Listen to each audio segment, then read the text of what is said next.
Apreciados amigos, en nuestro tema anterior interrumpimos nuestro estudio del capítulo 3 del libro de Daniel, ese notable monumento profético que nos llega desde los agitados escenarios del siglo VI a.C., en un momento realmente crucial de la historia del imperio neobabilónico.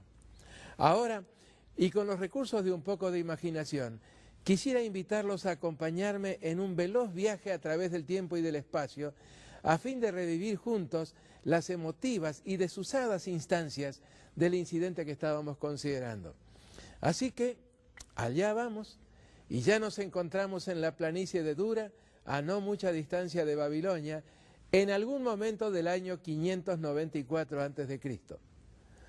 Sobre la llanura y montada sobre un elevado pedestal, observamos una colosal estatua, una de las más grandes construidas hasta ese momento en el mundo antiguo, y rodeándola por todos lados una abigarrada y compacta muchedumbre. Estamos por presenciar la inauguración de ese significativo monumento, esa imagen, y a no dudarlo, el evento es esperado con entusiasmo expectante por todos los presentes. Ubicados ya cronológica y geográficamente, repasemos en forma breve las circunstancias que explican lo que allí se estaba convirtiendo en historia. Nabucodonosor, el joven monarca de Babilonia, había logrado dominar lo que en el lenguaje de aquellos días se daba en llamar la media luna de las tierras fértiles, es decir, las comarcas feraces que bordeaban el gran desierto de Siria por el este, el norte y el oeste.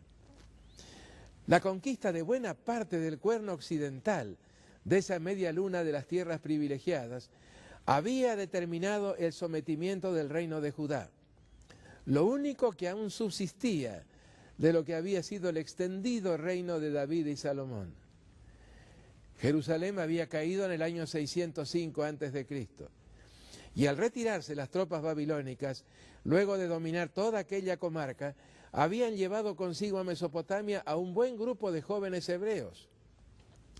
4 de ellos se desempeñaron muy exitosamente durante un curso de estudios para el cual se los había becado, y sus exámenes finales impresionaron tanto al rey que de inmediato los integró al cuerpo de sus asesores. Una noche del año 602, en la que Nabucodonosor se durmió con una gran preocupación por conocer el futuro de su reino, Dios se acercó al rey con la respuesta a su interrogante y le hizo utilizando uno de los recursos mediante los cuales revela sus designios a los hombres, un sueño. Conviene dejar claro, sin embargo, que este es uno de los recursos de comunicación cuya utilización Dios reserva para ocasiones muy especiales. De hecho, la mayor parte de nuestros sueños, si no todos, tienen su origen en otras causas que la revelación de Dios. Y por esa misma razón no deberíamos tratar de discernir en todos y cada uno de ellos algún significado trascendente. En el caso del rey, la revelación de Dios no tuvo el propósito de satisfacer una mera curiosidad circunstancial. Dios se acercó a Nabucodonosor II en medio de su preocupación, con el objetivo de hacerle comprender el verdadero significado de la historia y de invitarlo a colaborar con sus planes para con la humanidad. En ese sueño, y en trazos realmente magistrales, el joven monarca recibió una especie de preestreno de la historia universal desde aquellos días hasta el momento mismo de su culminación con el establecimiento del reino de Dios. La filosofía de más de 26 siglos de historia, es decir, la correcta interpretación de la historia, le fue revelada al monarca bajo las figuras de 2 símbolos, una estatua y una roca. La estatua, símbolo de todo lo humano, la roca, símbolo de la intervención divina final. El mensaje de la estatua, con sus metales constitutivos en ordenamiento curioso, del oro al hierro pasando por la plata y el bronce, anticipaba la emergencia de 4 imperios mundiales sucesivos. Cuando se derrumbara el cuarto y último de ellos, Roma, desaparecería también toda esperanza de volver a reconstituirlo. Y aún más, la esperanza del surgimiento de cualquier otro imperio universal. Habrían de ser 4, no más. El mensaje de la roca, por otro lado, anticipa el feliz momento, todavía futuro en nuestros días, del establecimiento del reino de Dios. Si bien es cierto que la profecía dejó muchos interrogantes sin respuesta, el rey entendió su mensaje y por algún tiempo se manifestó dispuesto a aceptarlo. Y lo hizo aún al punto de abandonar, por lo menos temporariamente, la idolatría. Pero fueron pasando los años y su gran ambición, su meta de transformar a Babilonia en un imperio eterno, lo fueron llevando a una atrevida reinterpretación de lo que Dios le había mostrado. No solo acogió con entusiasmo la idea de uno de sus colaboradores de construir una estatua similar a la que se le había mostrado, sino que decidió ir más lejos aún, mejorando el modelo que había visto en el sueño. La estatua sería toda de oro, y no solamente se transformaría en un monumento conmemorativo, sino en un objeto religioso, un ídolo de adoración obligatoria. Y fue precisamente la inauguración de la estatua, planeada cuidadosamente hasta en sus últimos detalles por el mismo Nabucodonosor, lo que convocó a esa enorme muchedumbre procedente de todas las tierras dominadas por Babilonia, en esa llanura vecina al río Éufrates. Quienes no aceptan la historicidad del libro de Daniel encuentran muchas razones para dudar de la genuinidad de este relato.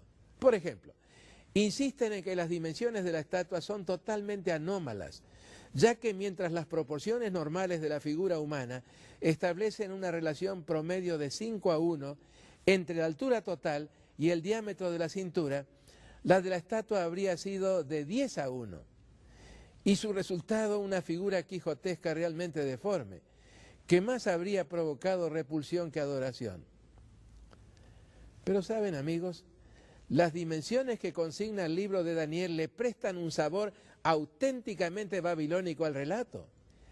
En efecto, las mismas están dadas en el sistema sexagesimal, en las que el 6 y el 60 constituyen las unidades fundamentales.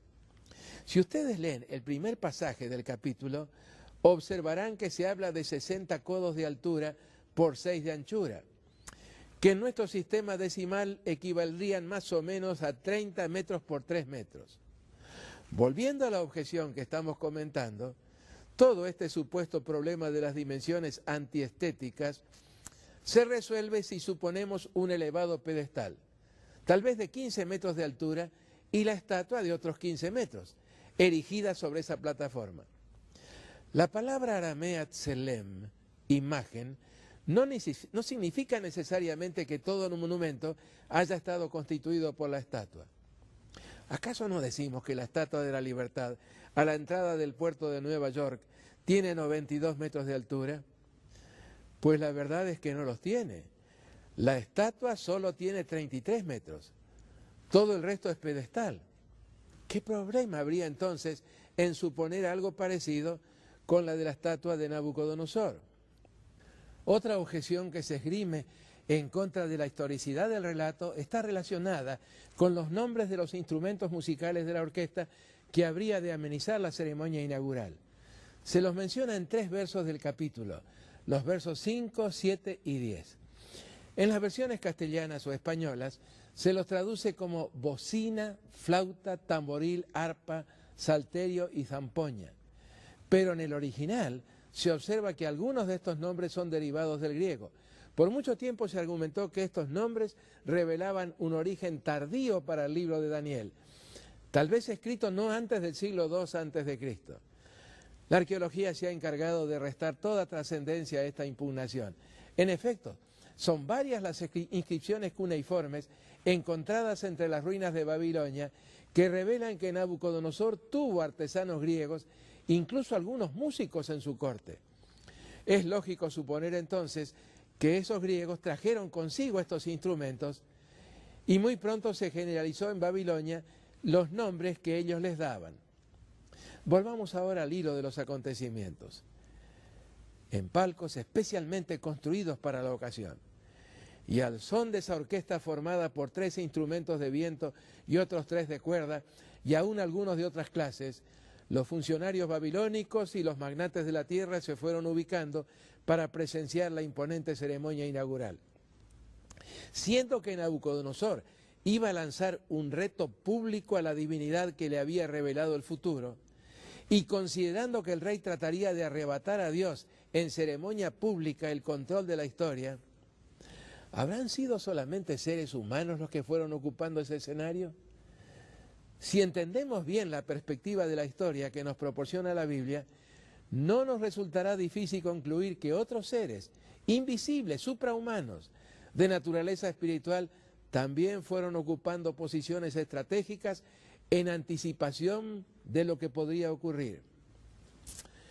Sí, amigos, allí tienen que haberse dado cita Satanás, el adversario, y todas sus huestes, decididos a que nada ni nadie impidiera que su siniestra hegemonía sobre el mundo quedara total y definitivamente establecida. Ninguna intervención, ni de origen humano ni sobrenatural, ninguna roca habría de derribar esa colosal estatua. También debió haber habido ángeles sobre aquella planicie, listos para intervenir a la menor indicación de su supremo comandante, el Hijo de Dios. Ningún ojo humano podía contemplarlos, es cierto, pero seguramente allí estaban también estos entes espirituales. Humanamente hablando, ningún detalle de la ceremonia había sido omitido o pasado por alto. La organización, como todo aquello en lo cual ponía sus manos Nabucodonosor, era perfecta. Todo se haría exactamente en el orden prefijado y precisamente en el momento predeterminado. Pero si el rey hubiera podido contemplar a esos seres no invitados, seguramente no se habría sentido tan seguro.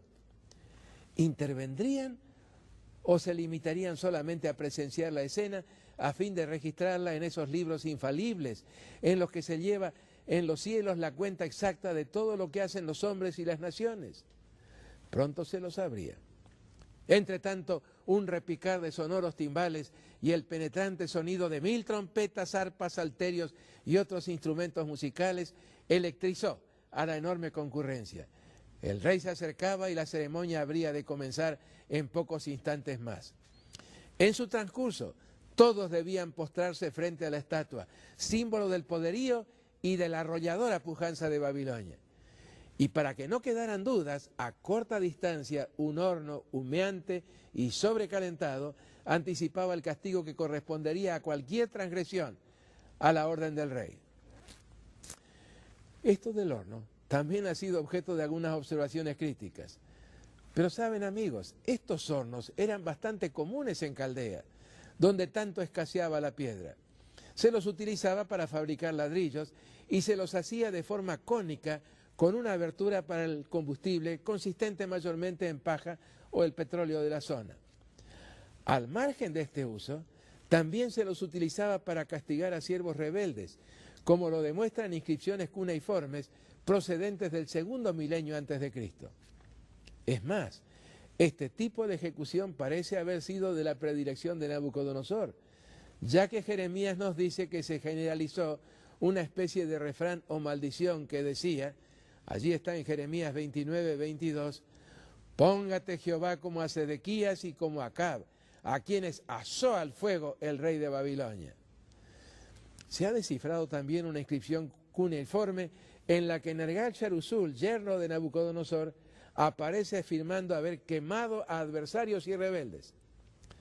Así que, estimados amigos, esa es otra de las objeciones que perdió ya toda validez.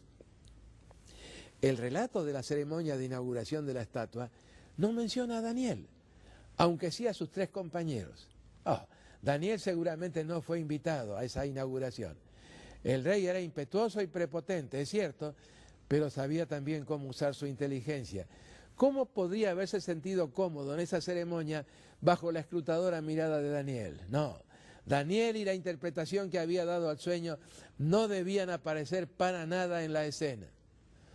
Los otros cautivos hebreos, ahora en puestos de responsabilidad en la corte babilónica, debieron concurrir como cualquier otro de los funcionarios. ¿No creen, amigos, que Ananías, Misael y Azarías debieron haber sentido una creciente preocupación al ver cómo se iba erigiendo la estatua? Y la recepción de la invitación oficial, a no dudarlo, juntamente con la copia del programa inaugural y la advertencia relativa al horno, Deben haberles hecho sentir mayor aprensión aún. Ahora estaban allí, sin ninguna escapatoria. Y cuando todos se pusieron en pie para recibir al rey, ellos también lo hicieron. En un primer momento su presencia en esa vasta asamblea pasó inadvertida, pero en pocos instantes más habrían de convertirse en centro de atención de toda la concurrencia. Ellos no sabían lo que podría ocurrir, porque el relato no se había escrito todavía. De hecho, eran ellos mismos quienes lo estaban escribiendo con sus vidas. No concurrieron a la cita, sin embargo, confiando en improvisaciones. Su decisión ya había sido tomada, y tomada sin vacilaciones ni compromisos. Aunque a ellos les costara la vida, no se postrarían delante de la estatua. Por eso, cuando el heraldo imperial, en el momento culminante de la ceremonia, pregonó con voz estentórea el perentorio decreto real, y cuando toda la tierra, representada por todos esos reyes vasallos, ministros y funcionarios, se inclinó reverentemente en adoración delante de la imagen de Babilonia, los 3 hebreos quedaron impávidamente en pie. Inmediatamente fueron advertidos. Funcionarios celosos de lo que habían considerado como un cierto favoritismo de Nabucodonosor hacia estos extranjeros, presentaron el insólito caso delante del rey y lo hicieron con mención de todos los agravantes posibles. Después de recordarle al rey las cláusulas del edicto o ley de adoración de la estatua, formularon la acusación con estas palabras. Daniel capítulo 3, el verso 12. Pues bien, hay unos judíos a quienes su majestad puso al frente de la administración de la provincia de Babilonia, que no guardan el menor respeto por su majestad, ni adoran a los dioses ni a la estatua de oro que su majestad ha mandado levantar. Ellos son Sadrac, Mesac y Abed-Nego. Al oír esto, un estremecimiento sacudió al rey. ¿Podría ser posible que alguien se atreviera a desobedecerle, y todavía más en circunstancias tan solemnes, cuando de todas partes de la tierra habían venido para admirar su grandeza y su poder?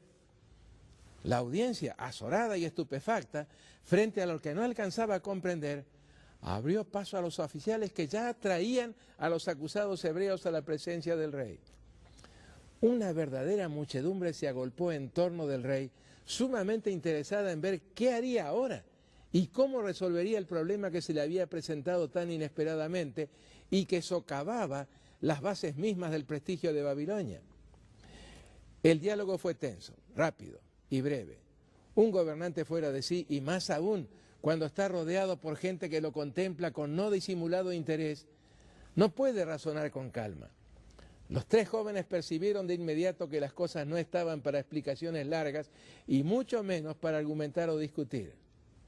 No obstante, a pesar de su ofuscamiento, el rey volvió a advertir, como ya lo había captado en ocasiones anteriores, que estos extranjeros poseían algo que no tenían los otros oficiales del reino. El rey sabía perfectamente, por otro lado, cuán fieles e íntegros habían sido en el desempeño de sus responsabilidades. Así que, refrenándose en todo lo posible y en un gesto que quería que se interpretara como de excepcional longanimidad real, Nabucodonosor decidió darles una nueva oportunidad. Si tan solo manifestaban buena voluntad y comprensión para unirse con la multitud de los adoradores, serían perdonados y el asunto se daría por olvidado. Al fin de cuentas, si lograba doblegarlos, pensó, ello contribuiría a destacar todavía más su prestigio ejecutivo. Leemos en Daniel capítulo 13, el versículo 15, porque si no la adoran, añadió amenazadoramente, ahora mismo serán arrojados a un horno encendido. Y entonces, y con la mano levantada hacia arriba con gesto de desafío, preguntó como subrayando cuidadosamente sus palabras, ¿qué Dios podrá salvarlos? Después de esta concesión extraordinaria que el rey les ofrecía, el rey esperó expectante la decisión de los hebreos. Sin embargo, nada podría desviarlos de su fidelidad al monarca del universo, porque los hombres que aprenden a postrarse delante del Dios verdadero nunca doblarán la rodilla delante de los tiranos. Contemplando con serenidad el flamígero horno, contestaron respetuosamente que no necesitaban de tiempo adicional para pensarlo, porque su decisión era definitiva. expresaron su confianza en que el Dios a quien honraban podría librarlos del martirio, pero que si por alguna circunstancia no lo hacía, de todos modos no adorarían la estatua del rey. La ira de Nabucodonosor II no conoció límites, nunca se había enfurecido tanto como ahora. Y los acontecimientos se precipitaron. Satanás, en total control de la mente de Nabucodonosor en ese momento, tembló mientras hablaban los jóvenes, porque advirtió que un ser invisible se fue acercando silenciosamente hasta colocarse al lado de ellos. ¿Quién era este ser? Seguramente ustedes, amigos, ya lo habrán adivinado. Era el Dios de toda la creación, el Señor aún del fuego y de las llamas.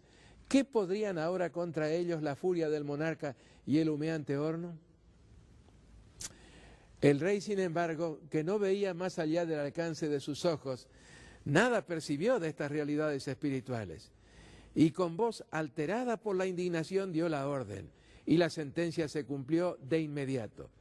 El horno se calentó a una temperatura mucho más elevada que la que ya tenía, y los hebreos fueron violentamente arrojados en su interior. Tan intenso era el calor que los soldados encargados de lanzarlos al horno perecieron instantáneamente. La expresión satánica de triunfo que se había dibujado en el rostro del rey duró solamente una fracción de segundo. Es que allí, dentro del horno, en vez de 3 personas, ahora se veían 4, y al brillo del resplandor de una de ellas, el fulgor de las crepitantes llamas había quedado opacado. Mientras se le escapaban algunas expresiones entrecortadas, totalmente involuntarias, la mente del rey trabajó con rapidez. Los que se agolpaban para ver qué podría estar ocurriendo dentro del horno y que tanto afectaba al rey, le escucharon tartamudear. He aquí yo veo 4 varones sueltos que se pasean en medio del fuego sin sufrir ningún daño, y el aspecto del cuarto es semejante al Hijo de los Dioses. Daniel 3:25. En un tema anterior explicamos el significado del vocablo arameo Elohim, así que no lo repetiremos aquí.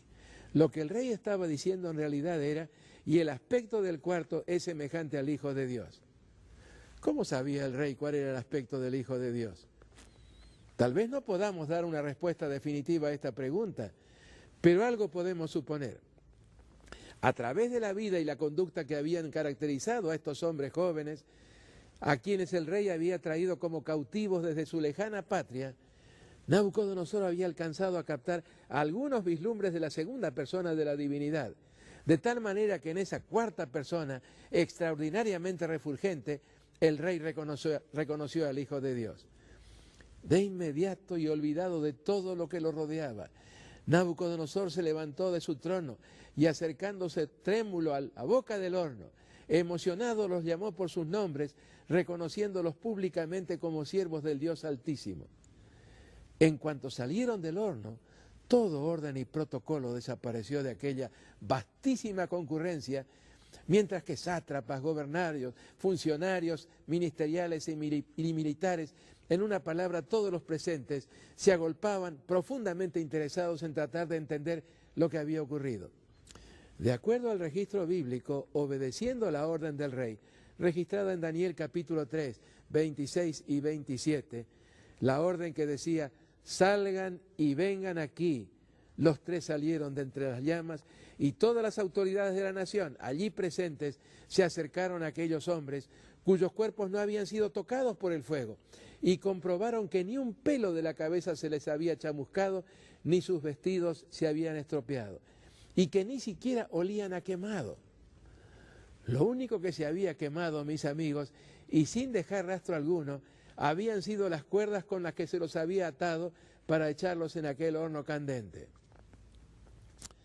La ceremonia concluyó instantes más tarde, pero en forma totalmente distinta de la que el rey y su tenaz inspirador, Satanás, la habían planeado. Mientras Nabucodonosor proclamaba conmovido su nueva fe, la imponente estatua quedó totalmente olvidada y un nuevo edicto real anuló el anterior. Esa proclama real extraordinaria en muchos aspectos, pero al transformarla en decreto, el rey, como lo veremos en nuestro próximo tema, volvió a excederse en el ejercicio de sus funciones. En efecto, así como el rey no había tenido derecho alguno de imponer por decreto la adoración de la estatua, Tampoco lo tenía a hora de exigir por decreto el respeto y la adoración al Dios que tan maravillosamente se había manifestado, librando a sus siervos del fuego de aquel horno ardiente. Apreciados amigos, acerquémonos ahora a ese maravilloso Dios, porque no está lejano de nosotros, apenas a la distancia de una plegaria. ¡Qué Dios extraordinario!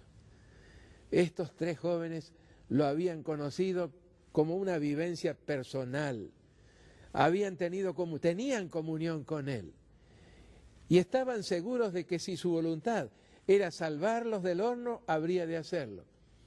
Y si no, estaban dispuestos a dar sus vidas en testimonio a la lealtad que debían a ese Dios que tanto había hecho por ellos. ¡Qué incidente tan extraordinario! ¡Qué proclama tan tremenda la que salió de los labios del rey!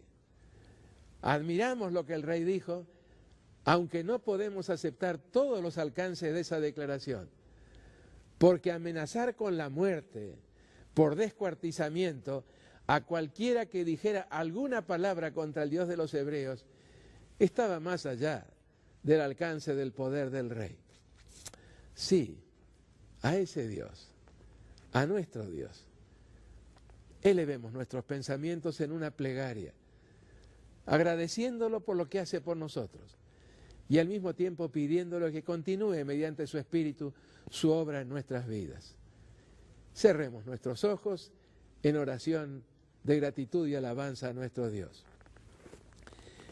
Nuestro Padre que moras en los cielos, incidentes como el que acabamos de repasar juntos, registrado en tu palabra, nos trae la certeza de que también en estos días, en medio de luchas y dificultades, podemos confiar en ti y en las providencias inspiradas por tu amor. Padre, yo quiero rogarte que estés con cada uno de nuestros apreciados televidentes. Tú conoces sus circunstancias, sabes qué es lo que necesitan, cuánto anhelan un cambio en sus vidas. Así que yo te ruego, y lo hago en el nombre de Jesús, nuestro gran intercesor en el santuario celestial, que les des a cada uno de ellos y a sus familias la bendición que más necesitan en estos mismos momentos. Padre, te agradezco porque cosas como las que hemos repasado están registradas en tus palabras. Gracias por escucharnos. Y sabemos que nos escuchas porque te lo pedimos en el nombre de Jesús nuestro Salvador. Amén. Así sea.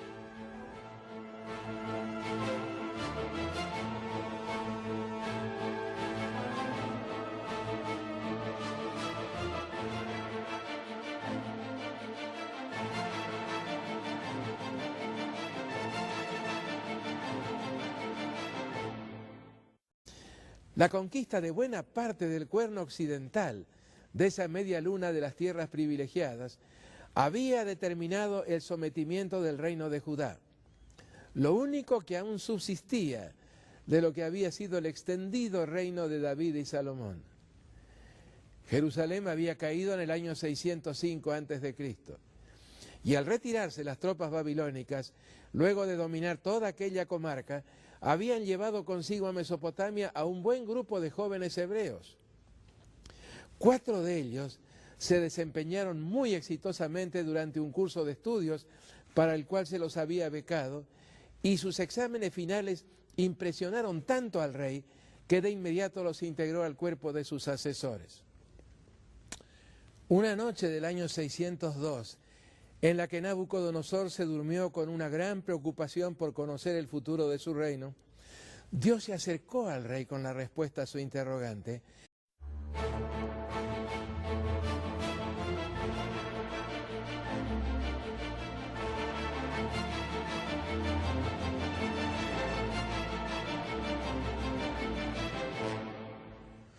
Apreciados amigos, en nuestro tema anterior interrumpimos nuestro estudio del capítulo 3 del libro de Daniel, ese notable monumento profético que nos llega desde los agitados escenarios del siglo VI a.C., en un momento realmente crucial de la historia del imperio neobabilónico. Ahora, y con los recursos de un poco de imaginación, quisiera invitarlos a acompañarme en un veloz viaje a través del tiempo y del espacio, a fin de revivir juntos las emotivas y desusadas instancias del incidente que estábamos considerando.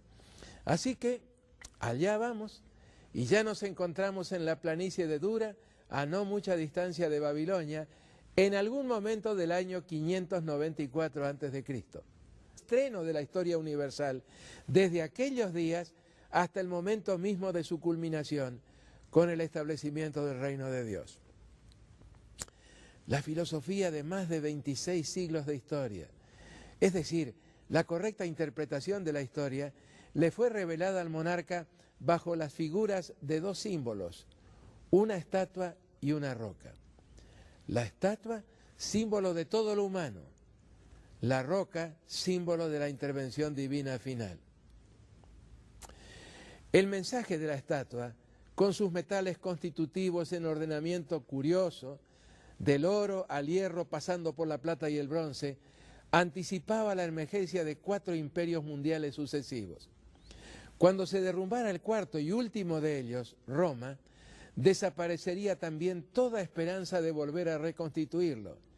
Y aún más, la esperanza del surgimiento sobre la llanura y montada sobre un elevado pedestal, observamos una colosal estatua, una de las más grandes construidas hasta ese momento en el mundo antiguo, y rodeándola por todos lados una abigarrada y compacta muchedumbre.